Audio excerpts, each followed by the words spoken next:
Bukan perpisahan yang paling menyakitkan, tapi ketidakhadiran penjelasan. Ketika seseorang pergi diam-diam, meninggalkan tanya yang tak pernah dijawab. Sobat Ruhi, pernah nggak kamu merasa ditinggalkan, tapi tanpa pernah benar-benar ditinggal? Bukan karena kamu nggak sadar dia berubah, tapi karena dia pergi. Pelan-pelan, diam-diam, hingga suatu hari kamu hanya sadar, dia udah nggak ada. Dan yang paling menyakitkan, bukan kepergiannya tapi ketiadaan penjelasan. Tidak ada kata maaf, tidak ada alasan, tidak ada selamat tinggal. Hanya keheningan yang menggantung, menusuk, dan tak kunjung reda. Hubungan yang tak pernah selesai itu ibarat buku yang halamannya hilang.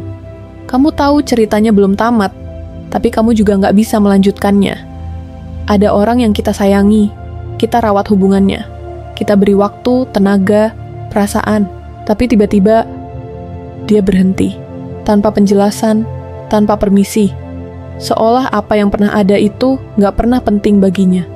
Dan kamu tertinggal di situ, dengan tumpukan pertanyaan.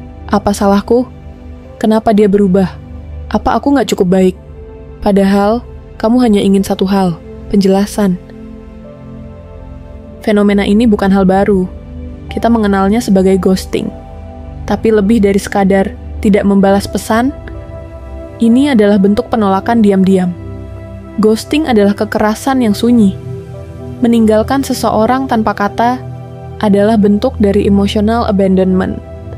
Dan luka yang ditinggalkan tak terlihat, tapi dalam. Orang yang pernah digantung seperti ini akan tumbuh dengan luka trust issue.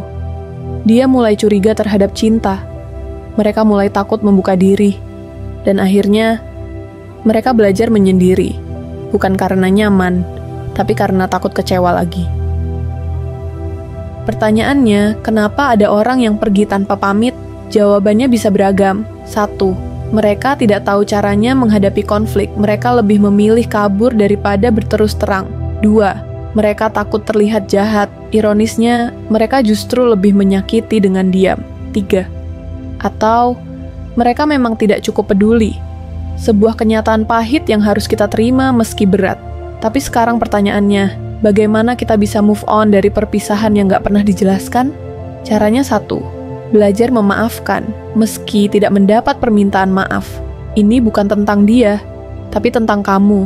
Karena memaafkan bukan untuk membuat dia tenang, tapi untuk membebaskan dirimu sendiri dari beban yang gak seharusnya kamu pikul terus-menerus. Tutup kisahnya dengan caramu. Tulis surat perpisahan meski tak pernah terkirim. Menangislah kalau perlu, bukan untuk lemah, tapi untuk bersih dari rasa yang tak kunjung selesai. Dan ingat, kamu tidak salah. Kamu tidak gagal. Hubungan yang gagal tidak selalu tentang kekuranganmu. Kadang, itu hanya tentang dua jiwa yang sudah selesai saling belajar. Tidak semua orang akan tinggal. Tapi dari setiap kepergian, selalu ada pelajaran. Dan mungkin, yang kamu cari bukan jawaban, tapi ketenangan. Mungkin, malam-malammu sunyi. Mungkin, hatimu penuh pertanyaan yang tak pernah dijawab. Tapi satu hal yang pasti, kamu tetap pantas untuk bahagia. Bukan karena mereka akhirnya kembali, tapi karena kamu akhirnya memilih pulih. Jangan terus menoleh ke belakang. Jangan tunggu orang yang gak tahu caranya memperjuangkanmu. Berhentilah menanti penjelasan dari mereka yang bahkan tak peduli kamu menunggu. Hiduplah untukmu. Karena hidup ini terlalu berharga untuk disia-siakan oleh seseorang yang bahkan tak punya keberanian untuk berkata, "Aku pamit." Langkahmu masih panjang, dan mungkin kebahagiaan yang kamu cari sedang menunggumu di depan saat kamu benar-benar siap untuk melepaskan.